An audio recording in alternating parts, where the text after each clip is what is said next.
प्रणाम साथियों, मैं योगी अरुणानंद मुनि आप सभी का हार्दिक स्वागत करता हूं। आशा करता हूं आप सभी कुशल मंगल होंगे। साथियों, आज मैं अपने मित्र श्री दत्तात्रेय मौर्य जी के आवास पर सूरत में आया हुआ हूं। आप सभी तक जो वीडियोस पहुंचते हैं उनमें दत्तात्रेय जी का बहुत बड़ा योगदान है।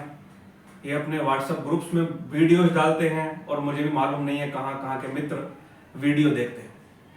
तो दत्तात्रेय जी रिटायर टीचर हैं, लाइब्रेरियन रहे हैं, गुजरात के जिला डांग में कई साल तक सेवाएं दी हैं बच्चों को टीचर के तौर पर, और अभी भी अपनी सेवाएं देते रहते हैं। तो आज जब मैं यहाँ पर आया तो दत्तात्रेय जी ने मुझसे कुछ प्रश्न किए थे जो श्री छत्रपति शिवाजी महाराज के बारे में थे।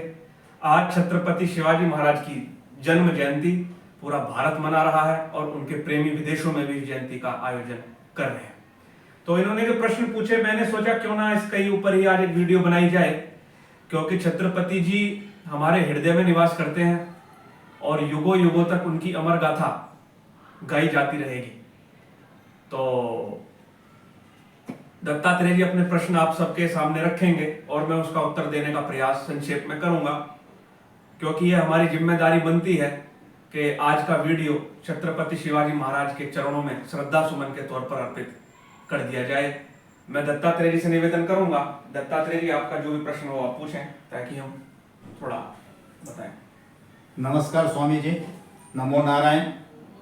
स्वामी जी, आज छत्रपति शिवाजी महाराज की जन्म जयंती है और हम सूर्यपुत्री तापी नदी के किनारे सूरत शहर में बैठे हुए हैं। तो आप छत्रपति शिवाजी महाराज को कैसे देखते हैं? बहुत ही अच्छा प्रश्न आपने किया है दत्तात्रेय जी। भारतवर्ष वीरों की भूमि है। यहाँ पर वीर, साहित्यकार, संत, वैज्ञानिक, उनकी एक बड़ी लंबी एक लिस्ट पाई जाती है।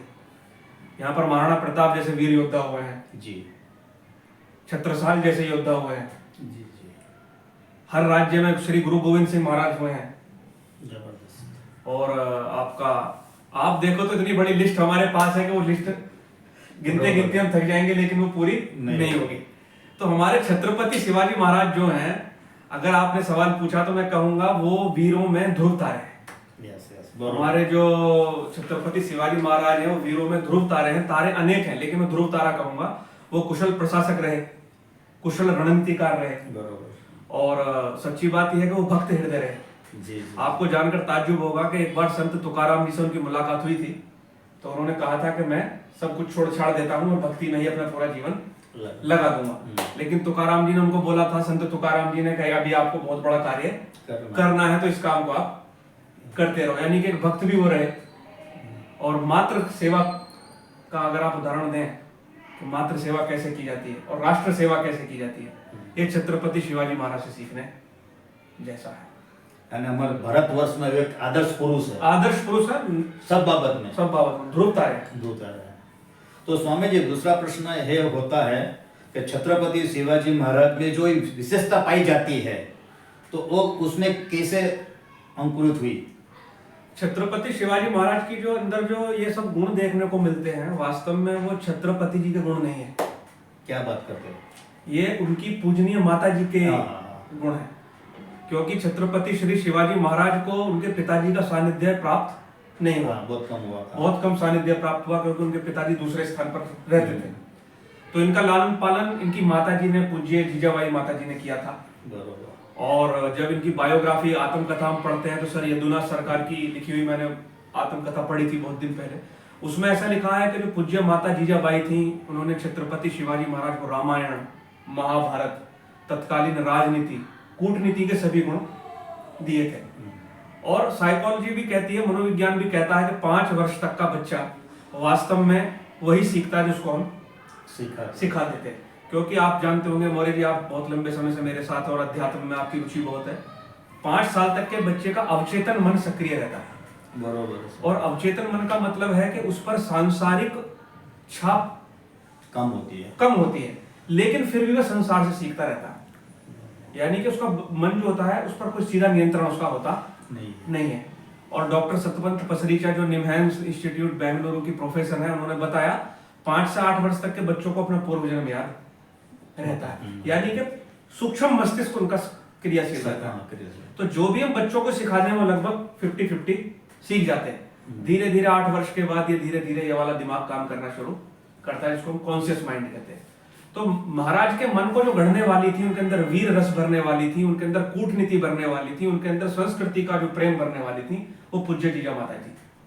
तो यह जो गुण हमको दिखाई देते हैं पूज्य जीजा माता जी के गुण हैं।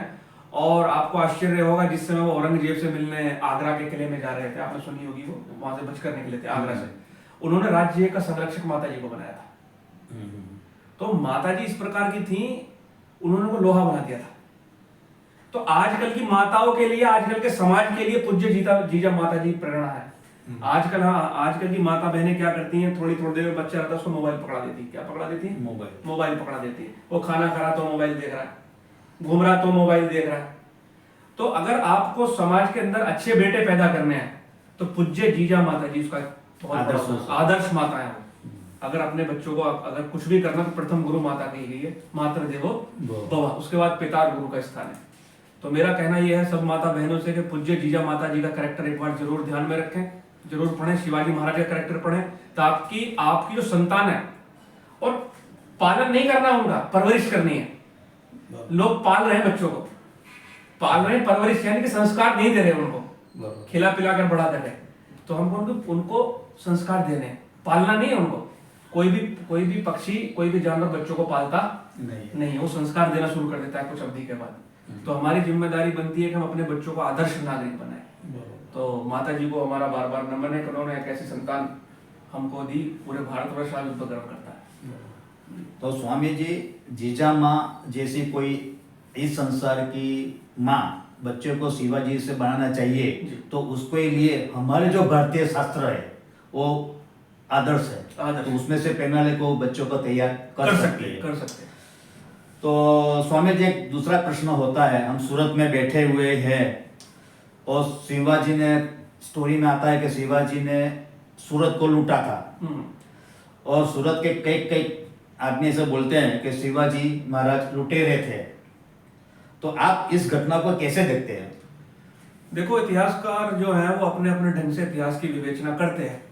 अगर हम औरंगजेब के प्रशंसक हैं तो हम छत्रपति शिवाजी महाराज को हमेशा लुटेरा कहेंगे। जो भी दूसरी साइड से देखेगा तो वो लुटेरे नजर आएंगे। लेकिन अगर आप पूरे वृत्तांत को देखेंगे, उस समय की पूरी घटना को देखेंगे, तो छत्रपति शिवाजी महाराज लुटेरे नहीं थे। उसका कारण यह था कि औरंगजेब हमारे देश का राजा नहीं था, ये बाहर से लुटेरे तो ये थे। मुगल वंश ने अटैक किया था, ये हमारे भारत के राजा थे नहीं, डोमिनेंट हो गए थे यहाँ की सत्ता में। उसके बाद में क्या था कि छत्रपति महाराज तो अपना शासन कर रहे थे, अपना हिंदी स्वराज्य की स्थापना करना चाहते थे। तो ये औरंगजेब का जो सेनापति था वहां कर उनको परेशान, कोई ना कोई परेशान उनको वहां करता रहता था। तो उस समय के तत्कालीन सेनापति ने छत्रपति जी के जो एरिया था उसमें बड़ा कोहराम मचाया था।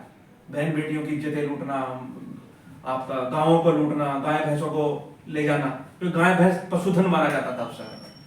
तो छत्रपति जी की एक विशेषता थी, जब दुश्मन को ज्यादा हावी देखते थे तो शांत हो जाते थे, लेकिन वो सही समय का इंतजार करते थे, ये उनकी कूटनीति थी। तो सूरत जो है, आपने देखा होगा यहाँ डांग जिले, सूरत से कितनी दूर है, महाराष्ट्र थोड़ी दूर है ना, ज्यादा दूर है, कुछ 100 किलोमीटर का रास्ता है। तो छत्रपति महाराज को मालूम था, और ये सबको जानने जैसा है, औरंगजेब की आर्थिक राजधानी सूरत था। क्या बात करता है? औरंगजेब की आर्थिक राजधानी सूरत हुआ करता था, और यहीं से मक्का मदीना के लिए सब लोग जाते थे जहाज के माध्यम से, पानी के जहाज के माध्यम से। उस समय की जो मक्का मदीना की यात्रा हुआ करती थी अरब सागर में, ये सूरत से हुआ करती थी। तो यहाँ पर 3 लोग ऐसे थे जो औरंगजेब को कई लाख रुपए सालाना देते थे। 50 लाख रुपए का तो साल का सोना बिकता था सूरत में उस समय। तो 50 लाख रुपए साल का टैक्स। एक का नाम था वहरजी बोरा, ऐसा बताते हैं कि साल का 80 लाख रुपए कमाता था। कितना? 80 लाख उस जमाने में। एक हाजी सईद बेग था, और एक और था। ये 3 लोग उसके बिल्कुल प्यादे थे औरंगजेब के, और छोटे मोटे कितने रहे होंगे। तो जब शिवाजी महाराज ने देख लिया भाई ये इधर से मामला इधर से सेट कर दे दिल्ली तक, तो महाराज इधर आए। तो वास्तव में उन्होंने सूरत लूटने की कोई प्लानिंग नहीं, जो लूट शब्द है ये हमारा नहीं है, ये ब्रिटिश लोगों का है, उन लोगों का होगा जो किताबें लिखी। महाराज ने इन 3 लोगों से निवेदन किया था उस समय पर कि भाई हमको कुछ से किसी को लेना देना नहीं है, तुम तीनों हो, तुम तीनों हमको, मेरे को इतना रुपया दे दो। क्योंकि तुम लोगों ने इतना नुकसान किया। हम्म। तो इन लोगों ने शिवाजी महाराज की बात मानी नहीं। छत्रपति शिवाजी महाराज ने बहुत बोला था। और उस समय पर यहाँ का सूरत का शायद नवाब जो था इनायत खान था, जो इधर आपने किला देखा होगा ना अभी सूरत के अंदर नदी किनारे, वहां रहता था। तो जब इन्होंने बात नहीं मानी तो छत्रपति महाराज ने अपने मराठों को 1664 और 1670 दो बार अटैक किया था। आदेश दिया था कि सूरत को लूटो। यानी लूटो का अर्थ क्या था यहाँ पर, ये नहीं कि जाओ और तहस नहस कर दो। बच्चों पर कोई हाथ नहीं उठाएगा, माता बहनों पर कोई हाथ नहीं उठाएगा और वृद्धों को कोई टच नहीं करेगा। तो सबसे ज्यादा नुकसान इन तीन लोगों को पहुंचाया था, एक बहरजी बोरा, एक हाजी शहीद वेग और तीसरा और था वो। यानी इसके जो मुख्य आदमी थे उनसे शिवाजी महाराज ने, कोई तो कहता 1 करोड़ रुपए लिए यहाँ से, कोई कहता 132 लाख रुपए लिए, यानी 100 करोड़ 1 करोड़ 32 लाख रुपया, यानी जो भी था अच्छा माल मसाला यहाँ से लेकर वो गए। और उसी धन से उन्होंने फिर मुगलों पर चढ़ाई की, आदिल शाही लोगों को उन्होंने धोया। तो सीधी सी बात है, आपका धन कोई ले जाए, आपका धन कोई ले जाए तो अपने धन को वापस कह लेना लूट नहीं कहलाता। क्योंकि मुगलों ने भारत के साथ क्या किया पूरी दुनिया जानती है, आप भी जानते हैं, सब जानते हैं। वो बात अलग है कि कोई उनके मसाला लगाता रहे। तो छत्रपति शिवाजी महाराज का ये था, ये लूट शब्द कहना बिल्कुल गलत है। हाँ, उनकी दृष्टि से लूट हो सकती है, हमारी दृष्टि से लूट नहीं हो सकती। हम उसे लूट नहीं कहेंगे, हम ये कहेंगे महाराज ने जो किया था बिल्कुल बराबर किया था। तो सबक सिखाया, तो फिर तीसरी बार भी करना चाहिए था, तीसरी बार भी आना चाहिए था। और दूसरी बात क्या है, चरित्रवान थे साहब। इनकी सेना के सेनापति ने एक बार इधर बीजापुर साइड में अटैक बोला, तो वहां पर अरब लोग रहते थे, अरब लोगों की बस्ती थी। तो वहां पर एक बहुत खूबसूरत महिला थी, वो सेनापति ले आया था उसको। उसने क्या सोचा, महाराज के दरबार में ले जाऊंगा तो महाराज प्रसन्न हो जाएंगे। तो ले गए, तो महाराज ने कहा ये क्या है, बोले साहब ऐसे ऐसे बात है, ये उसकी घरवाली है, जो भी है आपकी सेवा में। महाराज ने कहा इसको सह सम्मान जैसे लाए उसको वह वापस भेजो, नहीं तो तुम्हारी गर्दन उतार दूंगा। और सभी को निर्देश दिया, किसी की माता बहन पर नजर, हाथ तो छोड़ो, ये नजर भी डालने की जरूरत नहीं है। तो ऐसा चरित्रवान शासक। आप देखो ना, जब शक्ति होती है ना या धन होता है, सबसे पहले स्त्री पर अटैक किया जाता है। स्त्री काबू करने का, स्त्री को काबू करता है आदमी जब धन होता है। ये कॉमन साइकोलॉजी आदमी की। अकबर की हरम में देखो, जहांगीर की हरम में देखो, कितने थे हैं, हर एक राजा के पास। अरे पटियाला राजा के पास 365 रानियां थी, 8-8 हजार रानियां इनके हरम में थी। अय्यासियों के अड्डे थे। सही है गलत है? तो आचार्य रजनीश ओशो की एक लाइन बोलना चाहूंगा, जो एक महिला में संतुष्ट नहीं हो सकता, उसको दुनिया की 1000 महिलाएं संतुष्ट नहीं कर सकती। तो अय्यासी के अड्डे थे इनके। लेकिन छत्रपति शिवाजी महाराज की जो शादियां हुई थी, तो मुझे मालूम है 4 हुई 5 हुई, उस समय पर कारण था करने का। राजा 3-4 शादियां क्यों करते थे? क्योंकि राजकीय संबंध बनाने के लिए, और 24 घंटे खतरा मंडराता रहता था कोई उनके पुत्र की हत्या ना कर दे, दूसरा पुत्र उनको चाहिए। आपने देखा होगा मर्डर बहुत हुए। तो ये था। बाकी चरित्र के क्षेत्र में भी छत्रपति शिवाजी महाराज का कोई तोड़ नहीं था। तो मैं ये कहना चाहूंगा दत्तात्रेय जी, छत्रपति शिवाजी महाराज इक्वल टू मानसिक शक्ति। मानसिक शक्ति के अगर कोई प्रतीक हो सकते हैं तो छत्रपति शिवाजी महाराज है। उसका कारण है, एक छोटी सी जागीर पूरे मुगल साम्राज्य को टक्कर दे रही है। समझ रहे ना? और धीरे धीरे धीरे वो जागीर इतनी बड़ी कर दी कि कितने किले कब्जाए। पुरंदर की संधि में 40-42 किले छीने थे ना इनसे महाराज से, वो राजा जयसिंह आया था। लेकिन महाराज ने पूरा विस्तार कर दिया था। और एक बार का नक्शा देखो, अगर मराठे संभाल लेते उस समय पर तो भारत उसी समय पर स्वतंत्र हो जाता।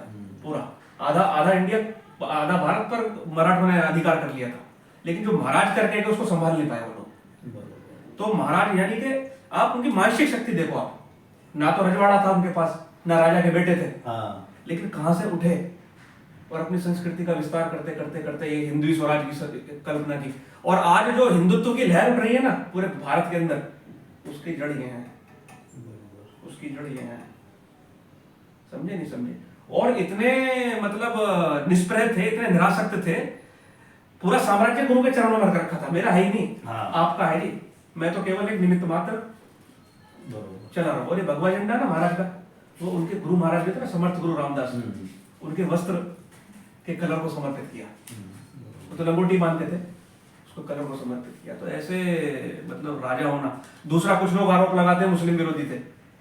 अरे भैया, मुस्लिम विरोधी कहते थे कैसे थे? वो अफजल खान को मारा, उसकी मजार पे दीपक भी इनके तेल से जलता था।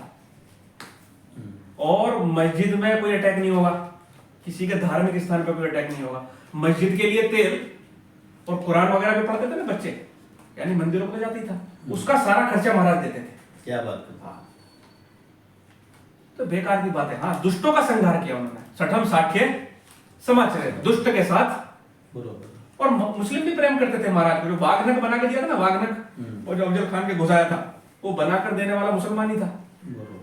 समझे नहीं? तो अगर ऐसा होता तो महाराज को देता क्या बना के? तो सीधी सी बात है, इतिहासकारों ने उनके चरित्र को नीचा करने की कोशिश की, लेकिन जो हिमालय सा जो पर्वत होता है, जो हिमालय पर्वत के समान एक ऊंचाई होती है, उसको कितना नीचा करेगा कोई। तो आज मेरा मानना है, आपको उत्तर मिल गए। तो मेरा मानना ऐसा, छत्रपति शिवाजी महाराज की बायोग्राफी सर जदुनाथ सरकार की लिखी हुई है, एक बार पूरे भारतवर्ष को जरूर पढ़नी चाहिए। और अपने अंदर क्या करना चाहिए? वीरता का संचार करना चाहिए, राष्ट्रभक्ति, मातृभक्ति और सभी से प्रेम और वीरता सीखनी हो तो छत्रपति शिवाजी महाराज से सीखे। आज हम उनकी जयंती पर नमन करते हैं, वो जहां भी हों उनको, उनके चरणों में बार बार प्रणाम करते हैं। और साथियों, वीडियो पसंद आए तो लाइक करना, शेयर करना, चैनल को सब्सक्राइब करना, और इस वीडियो को छत्रपति शिवाजी महाराज को समर्पित करते हुए ज्यादा से ज्यादा शेयर करना। मैं आपके मंगल की कामना करता हूँ। प्रणाम।